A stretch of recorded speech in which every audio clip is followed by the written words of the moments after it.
Stand. We're going to read from the book of John, chapter 10, verse 10. 我哋讀約翰福音第10章第10節，一節嘅聖經，第10章第10節，一節嘅聖經 one verse. The thief does not come except to steal and to kill and to destroy. I have come that you may have life and that they may have it more abundantly. 盜賊嚟，無非要偷竊、殺害、毀壞。我來了，是要羊得生命，並且得的更豐盛。得啦，包起你個 word of prayer，請你低頭祈禱。天父，我哋感謝你，我哋讚美你，你今天嘅聚會完全係交在你嘅手中。願主耶穌基督在我哋當中得着一切嘅榮耀。我哋奉耶穌基督嘅名字，靠賴羔羊在十字架上所流嘅寶血，吩咐魔鬼撒但邪靈遠遠嘅離開，幫助我哋愛主你更多，快跑嘅跟隨你。你赦免我哋一切嘅罪，我哋所有嘅罪有意無意所犯嘅罪，求神你一一嘅赦免，幫助你嚟到你嘅面前，口潔心清嘅嚟到崇拜你，感謝耶穌，讚美耶穌，禱告讚美侍奉奉耶穌基督得勝名字祈求。阿們。我今日用嘅經文或者會多一啲，所以如果咧你追唔到嘅咧，你就咁寫低，然後咧你翻屋企慢慢喺度。I'm going to quote quite a bit of scripture this morning. If you cannot catch up and find the verse of the Bible, just write it down and go home and read it for yourself. 約翰福音第10章第10節講到咩真理咧 ？What does John 10:10 tell us？ 好簡單嘅道理 ，a very simple truth。講出魔鬼嘅計謀同埋神嘅意念，我再講一次，冇講出魔鬼嘅計謀同埋神嘅意念。It tells you about the ultimate purpose of the devil, but also tells you about the will and the desire of God in our life. Amen？ 好簡單嘅一句話 ，a very simple verse。一個就講到魔鬼會做乜嘢咧？魔鬼咧係要嚟到偷竊、係殺害同埋毀壞。What does it say about the purpose of the devil? The purpose of the devil is to steal, to kill, and to destroy. 但係神嘅旨意係乜嘢咧 ？What is the will of God? 神嘅旨意就係話要我哋得生命，並且得着更豐盛嘅生命。The will of God is for us to receive a life that is abundant。就係咁簡單。咁樣我先講一講魔鬼嘅計謀。I'm going to first tell you about the scheme of the devil。然後我繼續講嘅下邊嘅咧，就係講到耶穌基督神對我哋嘅對我哋嘅意念。Then I will tell you about the will and the desire of God in our life。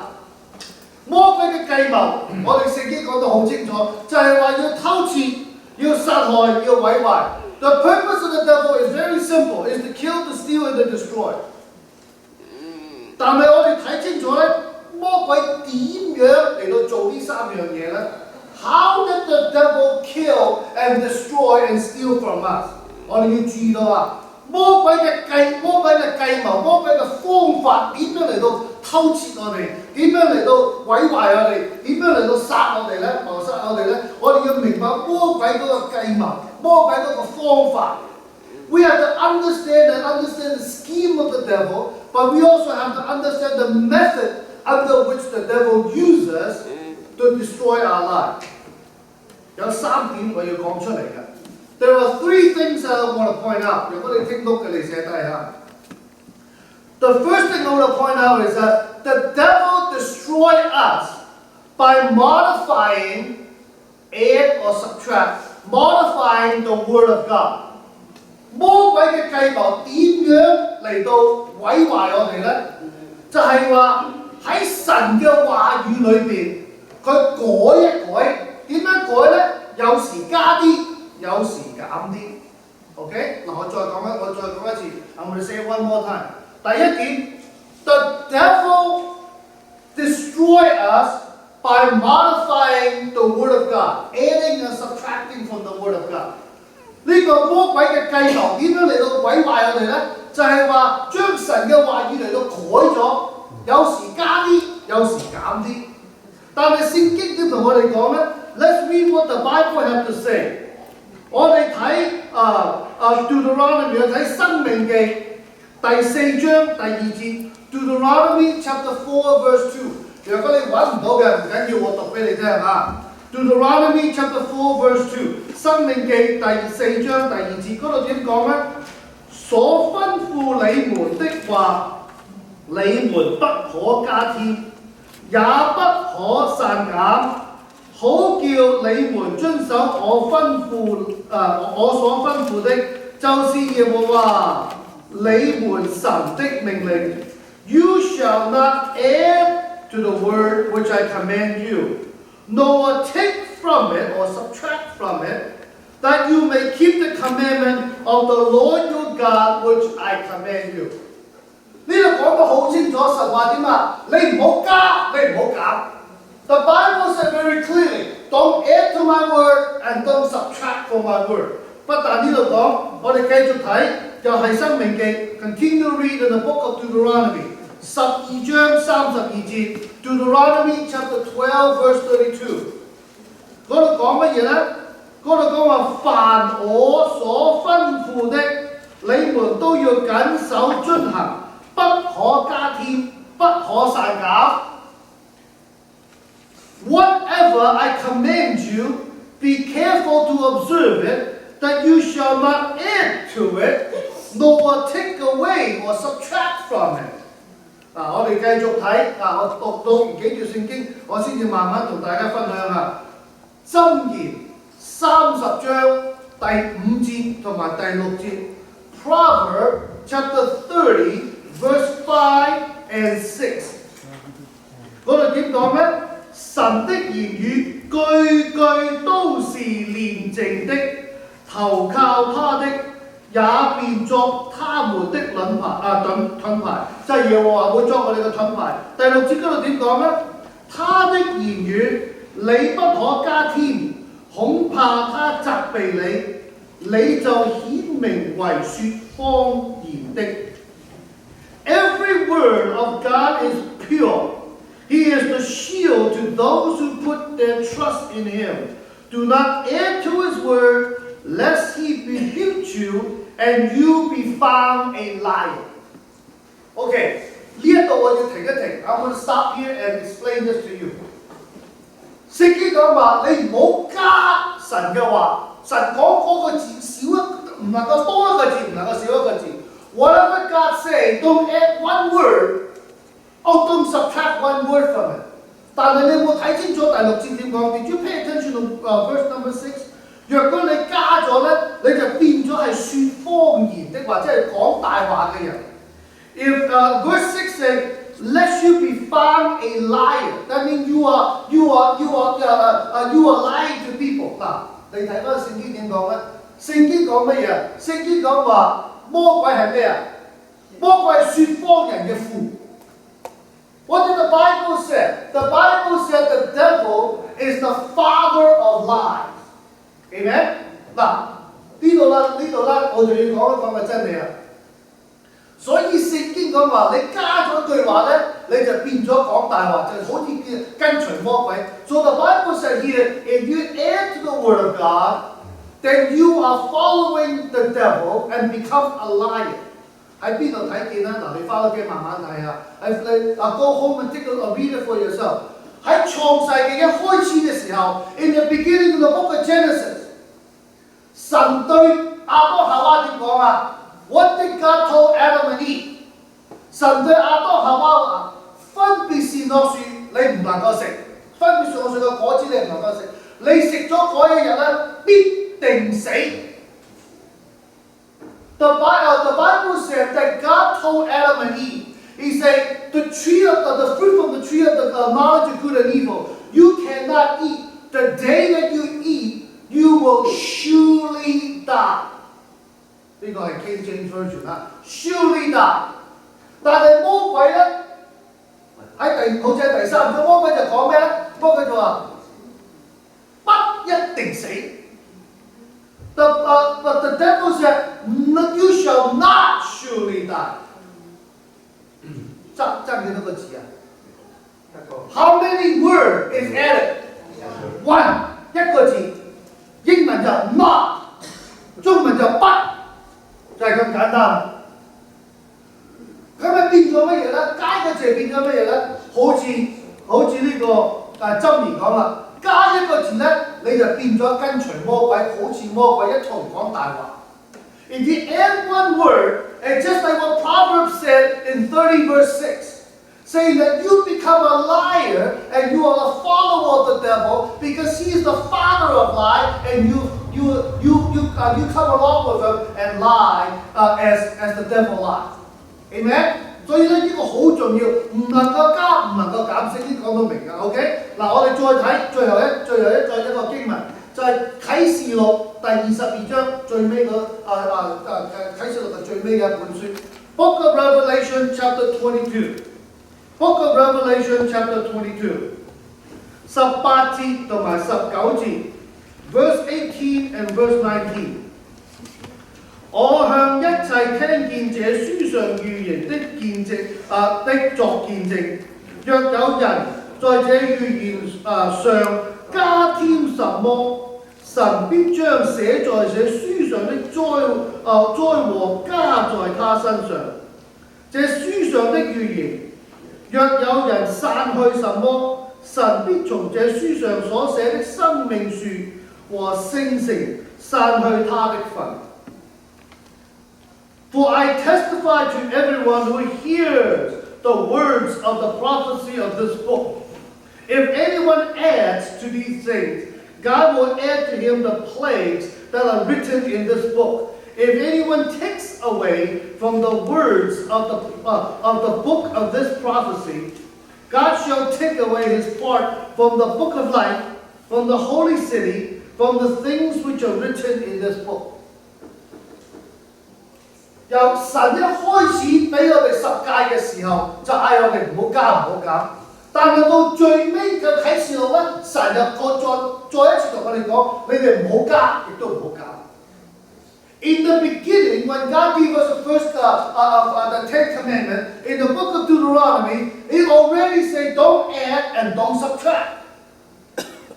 And as he wrapped up the Bible, in the last book in the Bible, the book of Revelation, he also said don't add and don't subtract. 所以我哋第一點係知道乜嘢咧？ The first point that I want to point out 係魔鬼嘅計謀，要毀壞我哋咧。第一件事佢就要改神嘅話語，加啲或者減啲。Amen? Now, the first point I want to make is that the method that the devil deployed to destroy us is to modify, in other words, adding or subtracting from the Word of God. Okay, 呢個第一點 ，this is the first point.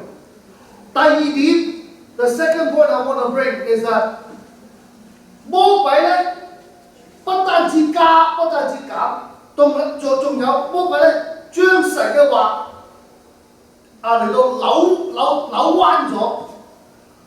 The devil like to distort the Word of God。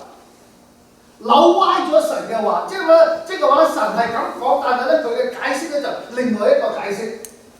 The devil like to distort the word of God. What God said plainly, they said no, not necessarily, and twist the word of God. Okay? 喺呢度邊度睇到咧 ？Let us read from the book of Isaiah, chapter 5, verse 20 to 21. 以賽亞書第5章20節到21節。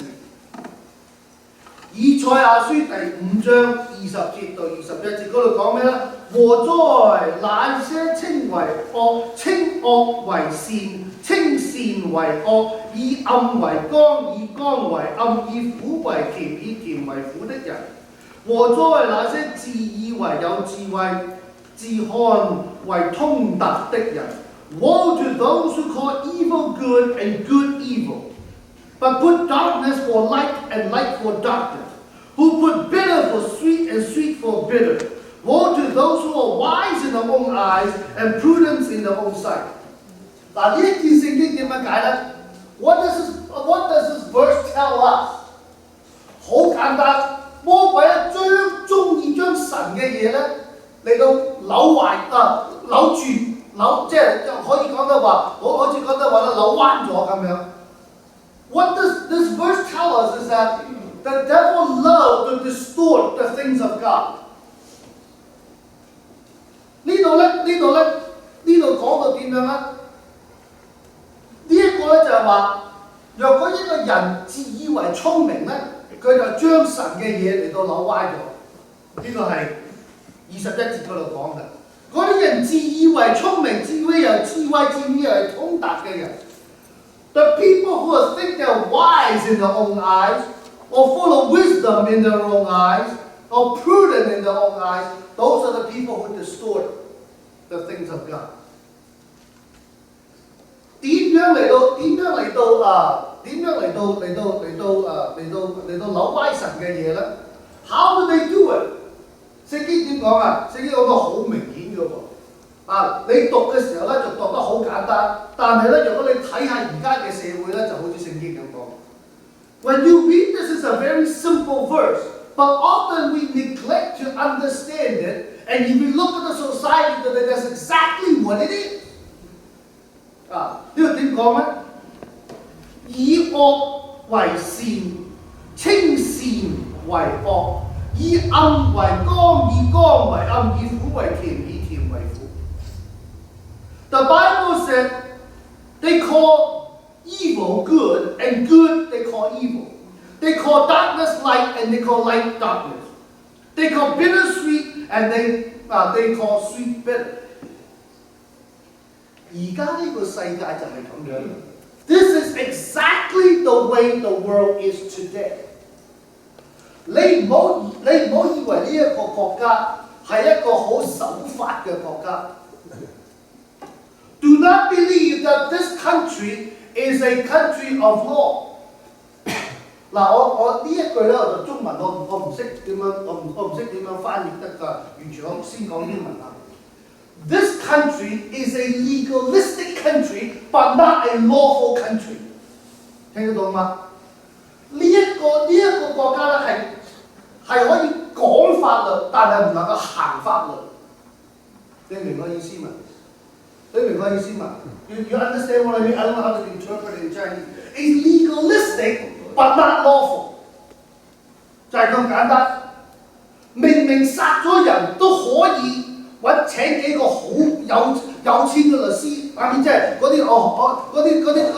可以黑變為白變為黑嗰種咁嘅律師咧，可以冇事嘅。Even if you kill somebody or murder somebody, if you have enough money to hire those lawyers, just like the Bible said, who turn white into black, black into white, darkness into light, light into darkness, those kinds of lawyers, you could be set free。但係咧，而家嘅人好，你有冇注意到啊？尤其是嗰啲所謂嗰啲政治人物啊，the politician， 直情係魔鬼嚟㗎。Every one of them is a devil。點解咧？佢講大話冇管嘅。They lie in front of your face, right in front of the camera. They will lie to you。你唔信啊？聽落個 news 就睇到好多。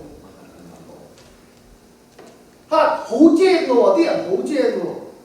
你話嗰啲人咧，illegal alien 走入嚟啦，嗰啲唔合法嘅移民走入嚟，佢話唔係唔合法啊，佢哋係咩啊？佢哋係難民啊！佢改個字，你知唔知啊？好似魔鬼咁樣加個字減個字，聽唔聽得到啊？聽唔聽得到啊？但係你哋嗰啲咧排隊移民嗰啲就戇居居，根本而家你唔需要排隊㗎。我講俾你聽啦，求其湧入嚟就得㗎啦。排隊做咩？點解要戇居居再排隊去移民啫？湧入嚟咪得咯，係咪啊？係咪咁講啊？係咪黑變為白，白變為黑啊？改一個字。You know the politicians today are very, very smart. They change the word. They don't call them illegal people coming in. They change the word. They say it's humanitarian. They are refugees. They change the word. And those people who orderly wait for immigration, you're just stupid. Just cross the border with the rest of them. funny？ 你知唔知好笑嘅話？講個笑話嘅，佢啲人一過咗個境咧，以前咪有警察嚟咪走咯，佢而家好精啊，佢唔走啊，一過咗境就有警察嚟佢舉手，我投降，你捉我啦，你捉我你仲要養我，你要俾我食，仲要俾埋 food stamp 佢添。你唔好以為你好聰明啊！我問下你唔好以為你聰明，你話戇居居咗做工俾稅咧，就俾嗰啲人嘅。I don't need to interpret that。但係聖經點講啊？我而家講翻聖經啊，唔講嗰啲嘢，識講聖經啊。聖經講話魔鬼就係咁樣噶啦，甜咧佢就話苦嘅，苦嘅咧佢就話甜嘅，黑嘅咧佢就話白嘅，白嘅佢就話黑嘅。What did the Bible say? The Bible said that's the way the devil is. The devil calls sweet bitter and bitter sweet. Light they call it darkness and darkness they call light. 仲有咧，佢仲有咩？善嘅佢話係惡嘅，惡嘅佢話係善嘅。They say good is evil, evil is good. 以色列你去打人哋啊！你梗係唔啱啦！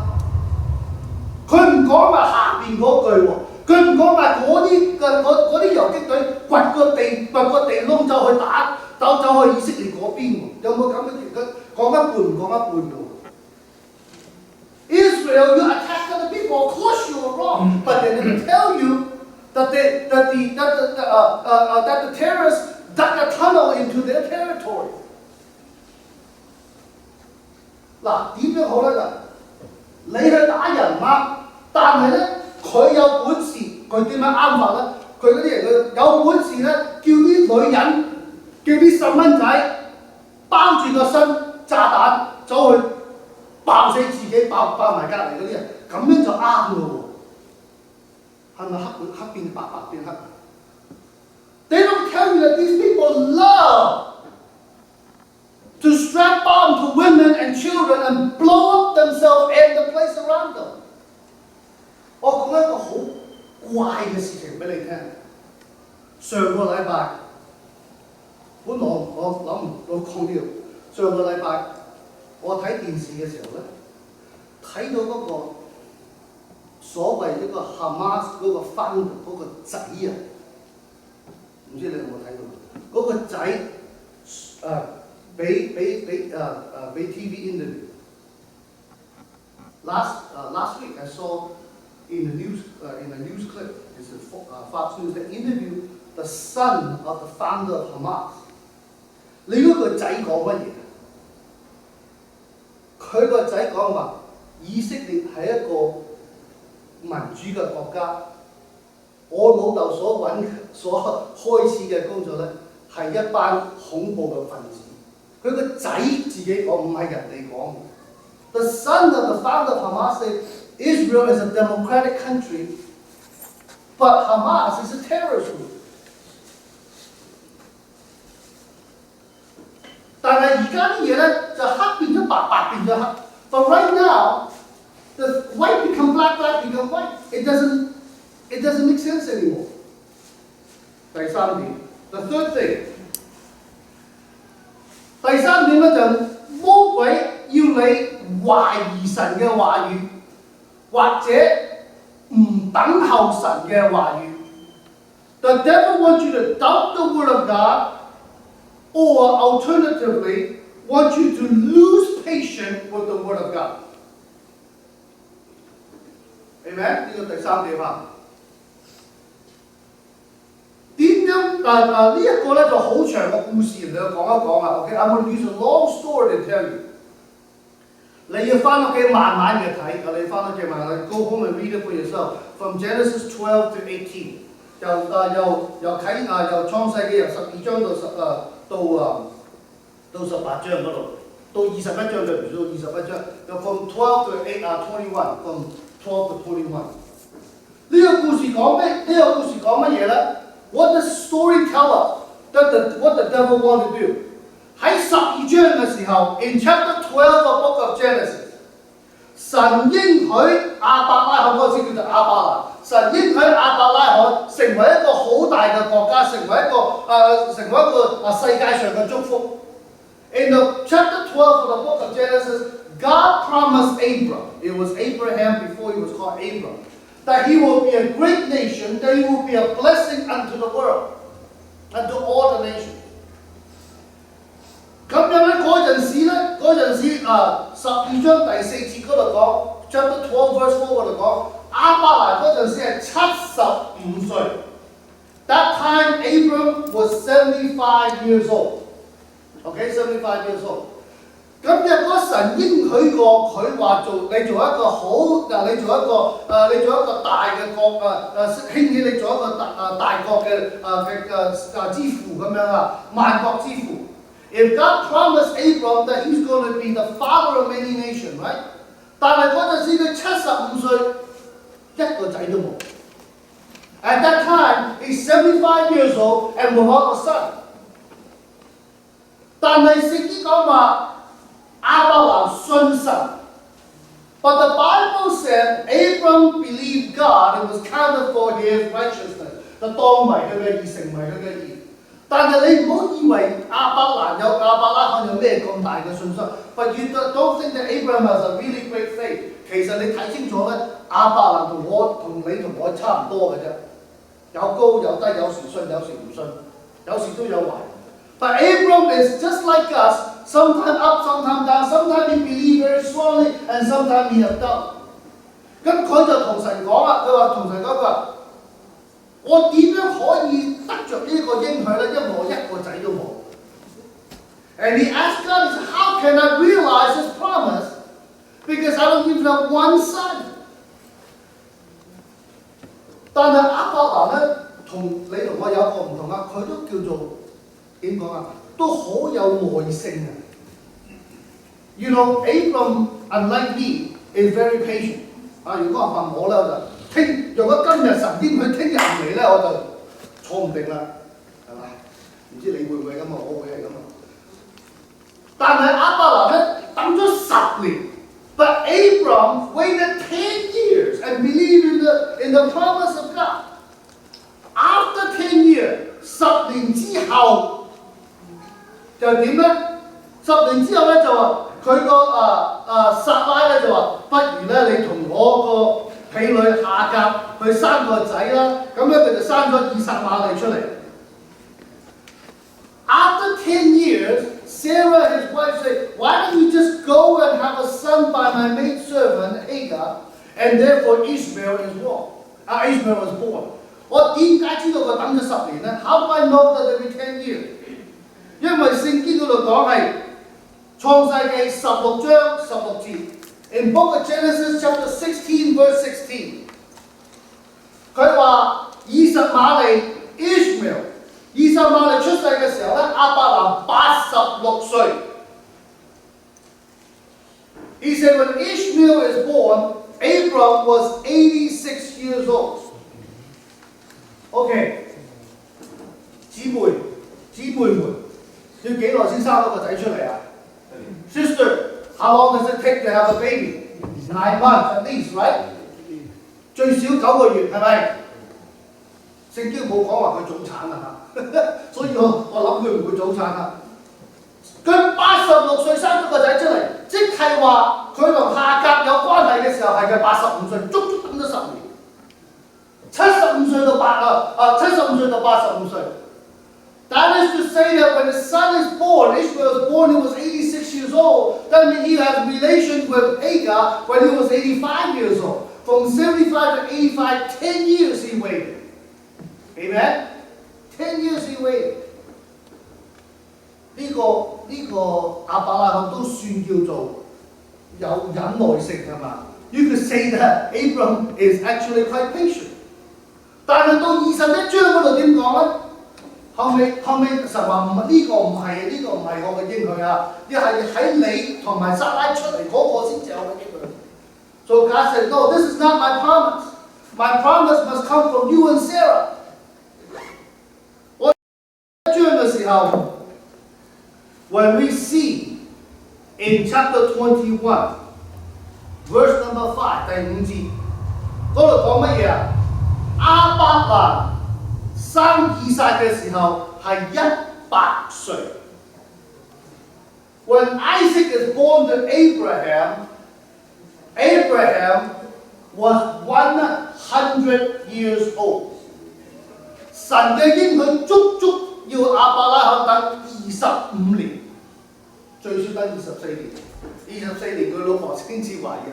Amen. God want Abraham, the promise of Abraham did not come true until 25 years later. In other words, at least 24 years, because when Sarah was conceived, it was 99 years old. Abraham was 99 years old. Okay, 我講嘅重點喺邊度啊？ What is my point? My point is that 有時魔鬼咧點樣嚟到毀壞我哋咧？要你懷疑神嘅應許，聽到嗎？要你懷疑神嘅應許，或者要你唔等得唔耐煩。Amen?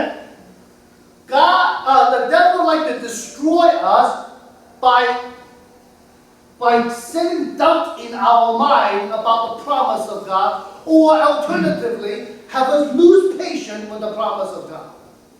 Okay, 我再講3點。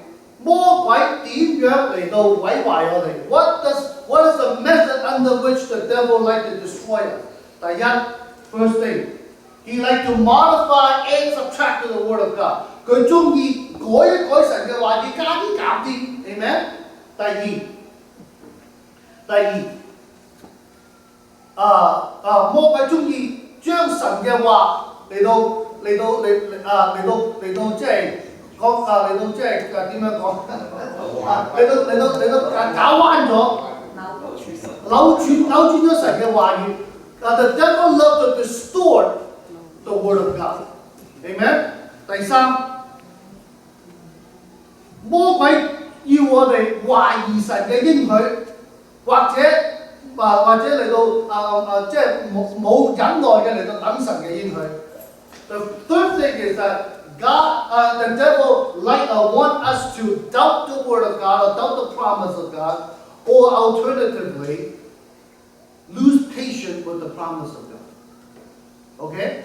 嗱，咁我講完魔鬼嘅計謀啦。I already talked about the scheme of the devil。咁我而家咧就要講。神俾我哋嘅豐盛嘅生命。Now I want to talk about the abundant life that God wants to give to us。呢度有兩樣嘢我要提出嘅。There is 2 things I want to bring up。神俾我哋豐盛嘅生命咧，係關乎今世，亦都關乎永世。Amen。The abundant life that God gives us concern us in this lifetime as well as concern us eternally. Amen? 嗱，我點樣可以知道呢？請我哋睇馬太福音，睇2處嘅聖經。馬太福音19章，馬太福音19章。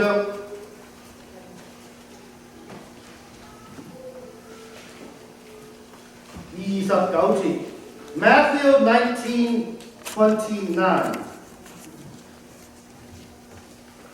凡為我的名撇下房屋，或是弟兄、姊妹、父親、母親、兒女、田地的，必要得着百倍，並且承受永生。Everyone who loves houses, brother or sister or father or mother or wife or children or land for my name's sake shall receive 100-fold and inherit eternal life. 馬可福音更加清楚 ，much clearer in the book of Mark。馬可福音第10章 ，Book of Mark chapter 10。Book of Mark chapter 10。馬可福音第10章29節同埋30節 ，verse 29 to verse 30。耶穌說：我實在告訴你們，人為我和福音撇下房屋，或是弟兄、姊妹、父母、兒女、田地，沒有不在今世得百倍的，就是房屋、弟兄、姊妹、母親、兒女、田地，並且要受逼迫，在來世必得永生。So Jesus answered and said, Assuredly I say to you, there is no one who loves house or brothers or sister or father or mother or wife or children or land for my name's sake and the gospel's, who shall not receive 100-fold now in this time, houses, brothers, sisters, mother, children, land, with persecution, and in the age to come, eternal life. 如果你睇清楚呢度聖經點講啊 ，if you read carefully what the Bible said， 神應佢話你就算今生你都會得百倍。The Bible declared that even in this lifetime you will receive 100-fold。但係睇清楚喎 ，with persecution， 但係一定要受逼迫，一定要受苦。即係話咧，呢個世界你有一日喺世界上咧，你多多少少都會有受苦。But the Bible said also with persecution, it is not as long as we live in this world, we will somehow face persecution. 點解咁講呢？喺約翰福音第16章33節。Let's read the book of John, chapter 16, verse 33. 約翰福音第16章 chapter 16。Verse 33, 33節嗰度講話，我將這些事告訴你們，是叫你們在我裏面有平安。在世界上你們有苦難，但你們可以放心，我已經勝了世界。These things I have spoken to you that in me you may have peace. In this world you will have tribulation, but be of good cheer, I have overcome the world. 弟兄姊妹，若果你讀清楚嘅話咧，今生得百倍唔等於我哋今生冇問題。聽清楚未？聽清楚未 ？Let me say it very clearly. You receive 100-fold in this lifetime does not mean that you will have no trouble or problem in your life. 耶穌講話，在世上你哋有苦難。The Bible said, in this world you have tribulation. 其實咧，中文翻譯冇英文翻譯咁好。中文翻譯話你哋有苦難，但係英文翻譯話 you will have tribulation， 即係話你一定會有問題。Amen? Amen? In the English translation, it said you will have tribulation. In other words, it is a declarative word that says you will, for sure you will have tribulation. 我講咩？就算你一個人點樣身體健康啊，一路到有啲人真係好命啊，由出世到80幾歲、90歲，到佢死嗰日咧都冇病嘅。There are some people who are very blessed. From the time they were born until the time they die, they never get sick. 但我講俾你聽，就算嗰啲所謂好健康嘅人，多多少少都有傷風鼻塞，你信唔信啊？Even those people who have no big illness all through their life, but more or less, every so often they will still catch a cold or have a flu. Amen? 所以聖經講話，你喺世界上雖然你得到百倍，但係咧你多多少少都有問題，都有災難。The Bible said, even though you receive 100-fold in this life, but more or less, every so often you will have tribulation. 但係跟住講咩？But what did it say to follow? Then afterward， 我哋過咗呢今生之後咧，我哋有永生。You will have eternal life thereafter. Amen. 所以你呢個你翻屋企慢慢讀啦。約翰福音14章第1節到第3節 ，John chapter 14 verse 1 to 3。所以耶穌講話：我去係為你哋預備地方去，我預備好啦，我就翻嚟接你到我嗰度。So the Bible said, Jesus said, I go to prepare a place for you. And if I finish preparing a place for you, I will come back for you so that you will be with me forevermore. 但係呢一段聖經所講咧，第一句就話：你們心裏不憂愁。The first thing that this passage said, let not your heart be troubled. 其實有首詩咧係寫用呢一個用呢幾節聖經寫出嚟嘅。There's actually a hymn that's written from this verse. 我唔係好記得㗎，但我唱幾句俾你。Let not your heart be troubled, you believe in God. Let not your heart be troubled, believe in God. Believe also in me. 唱到咁多係咁多啦嚇。That's all I remember. Okay, but anyway. 呢度講話，你第一件事情，雖然我哋有苦難喺呢個世界上，但係我哋唔需要有憂愁，聽清楚。Amen?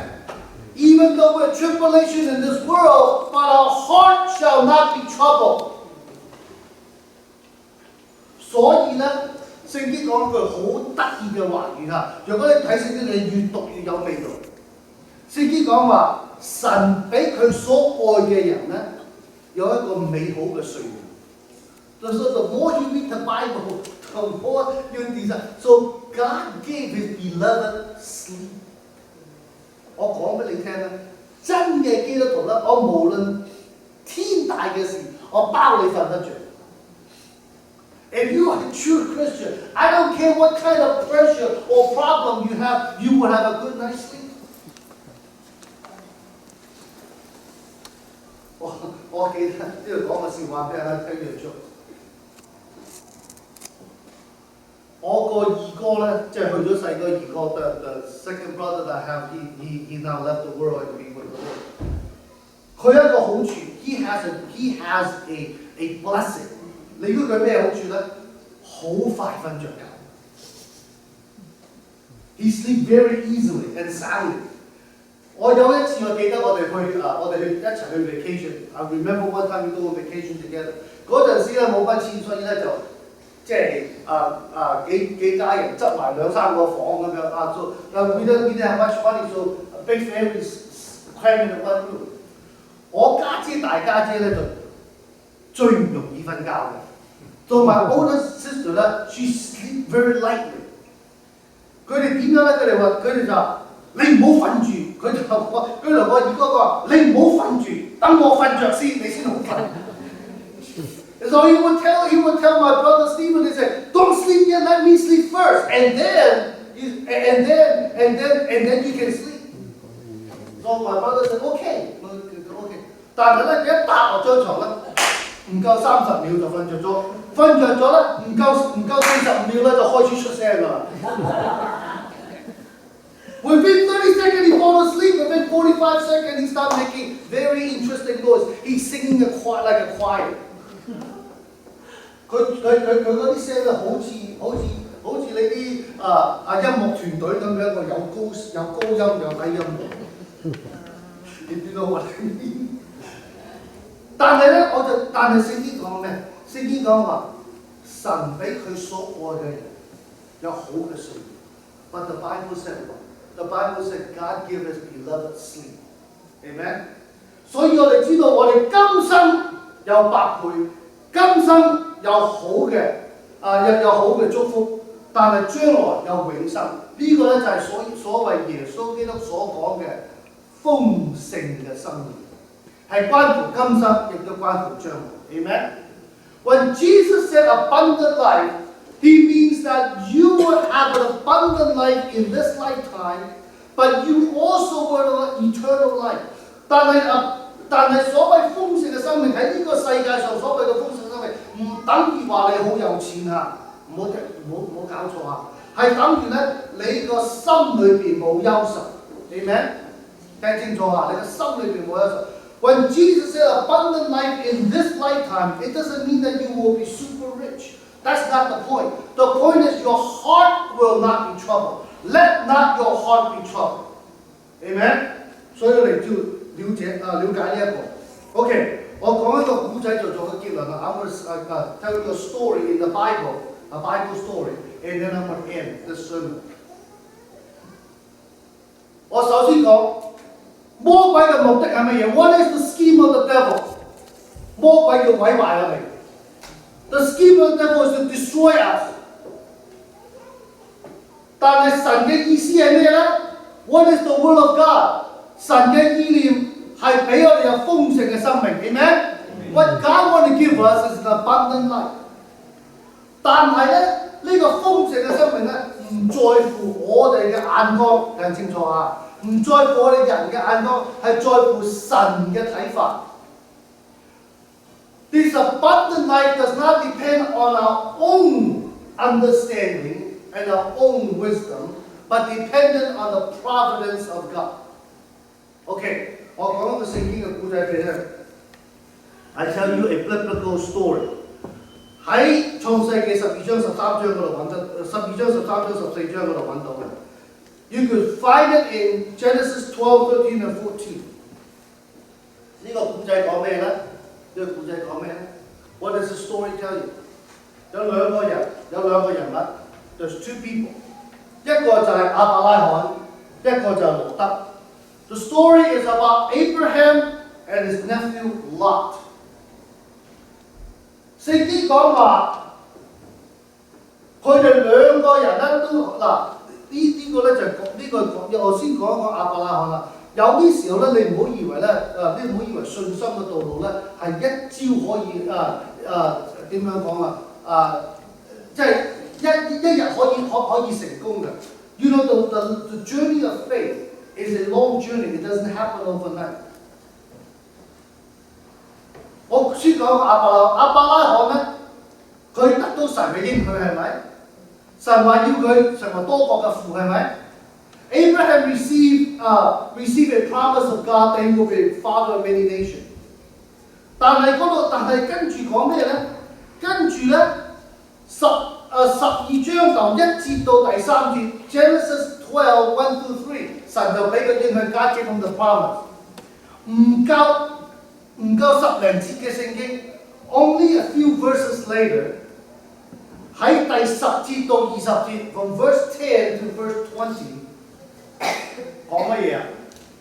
亞伯拉罕就冇咗信心。Abram lost his faith。喺咩情形之下咧？聽清楚咩情形之下咧？係一個饑荒嘅情形之下 ，is in a case of famine。我要你聽清楚呢個故仔，你就會明白。當饑荒嚟嘅時候咧，亞伯拉罕第一次嘅反應就係咩啊？第一次嘅反應就係話：我用我嘅方法去解決。The first reaction that Abram had when the famine comes is that I will solve it with my own wisdom and my own intelligence and my own vision。咁啊點樣啊？佢就走落去埃及，喺嗰度咧，你讀清楚個故事咧，佢就喺埃及裏邊失敗。And as a result, he went down to Egypt to find food, and to read the story, he failed in that journey. Amen.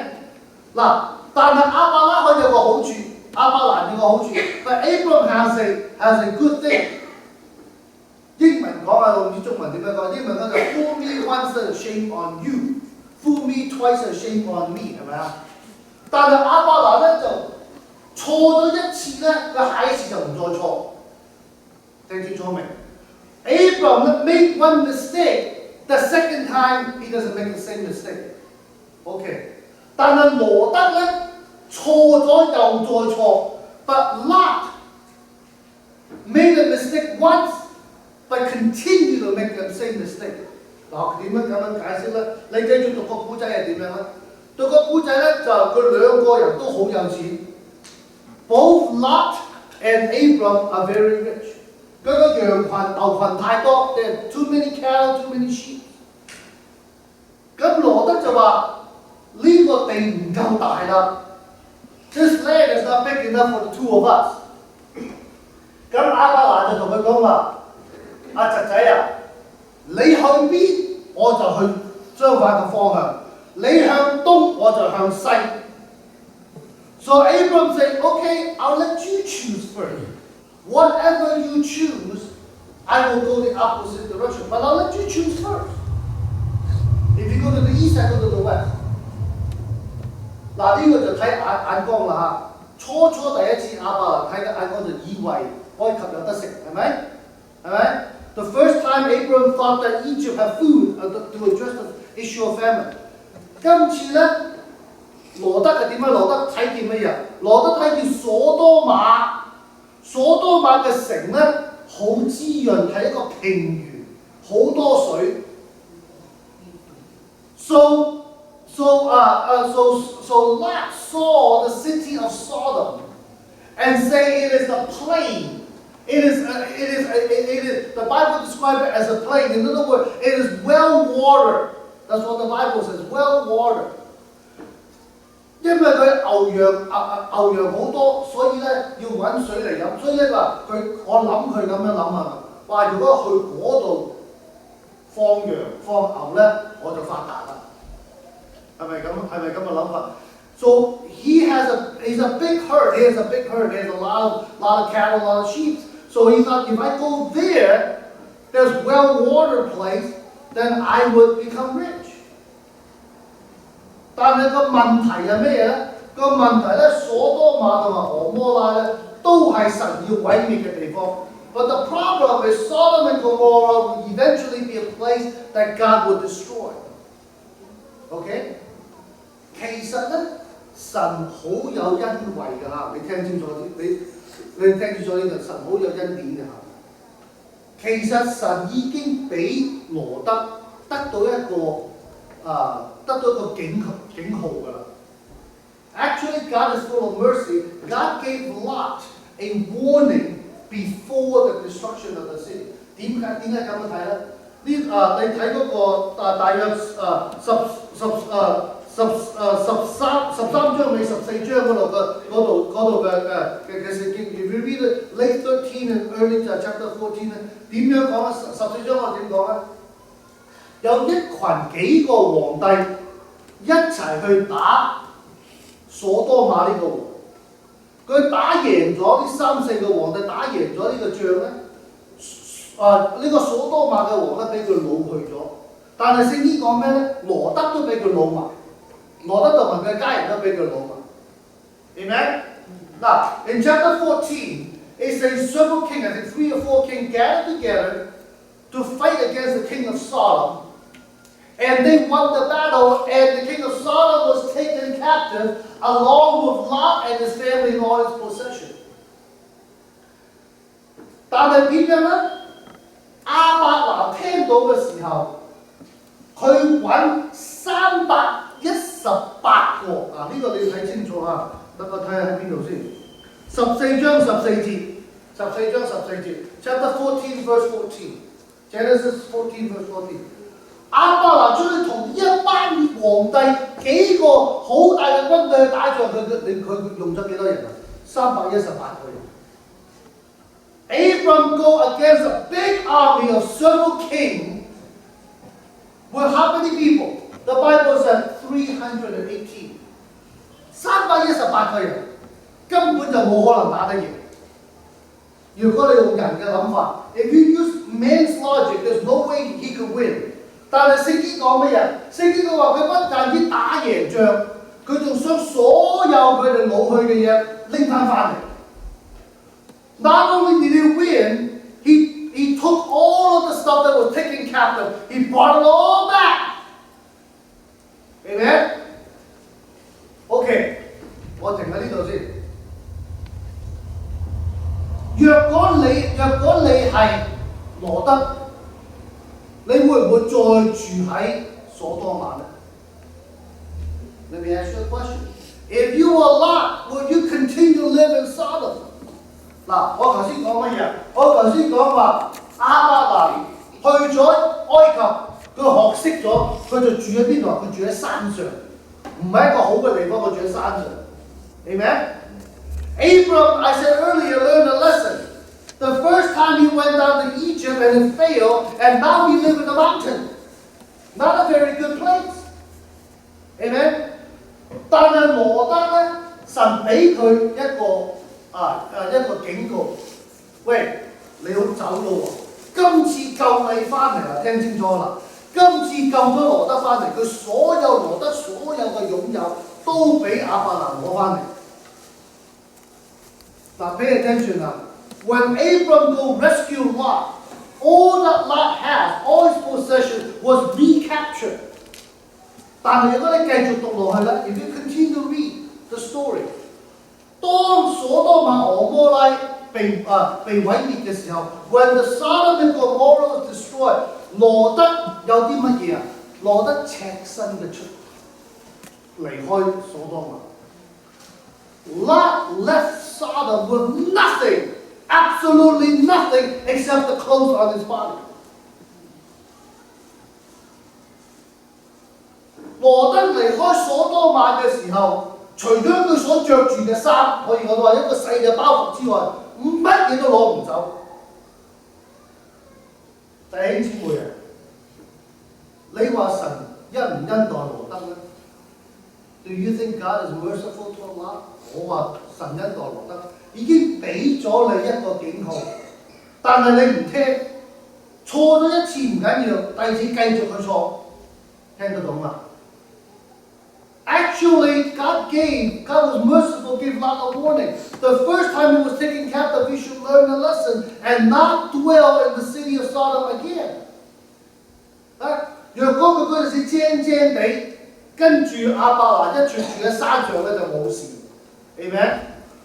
If he was smart, if he was full of wisdom, he would have dwelt in the hills along with Abraham, and all of his possession would still be his.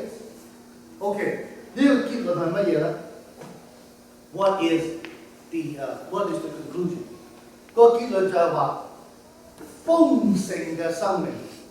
The conclusion is abundant life， 唔係話靠着我哋嘅眼睛，唔係靠着我哋嘅睇法。唔係靠着我哋嘅聰明嚟到定嘅。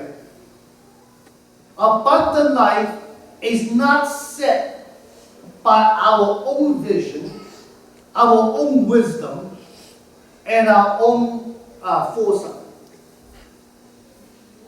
豐盛嘅生命咧係靠乜嘢咧？豐盛嘅生命係靠耶穌基督。Amen?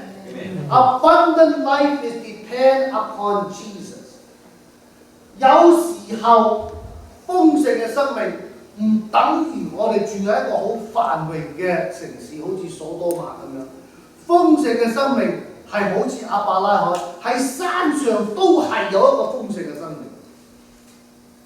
Abundant life doesn't mean that you have to live in the most prosperous city like Lot in Sodom.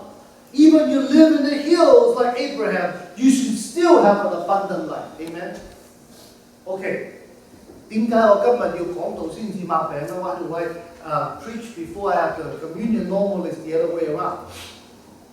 就係因為豐盛嘅生命，聽清楚下，豐盛嘅生命係耶穌基督喺十字架上同我哋換翻嚟。Amen?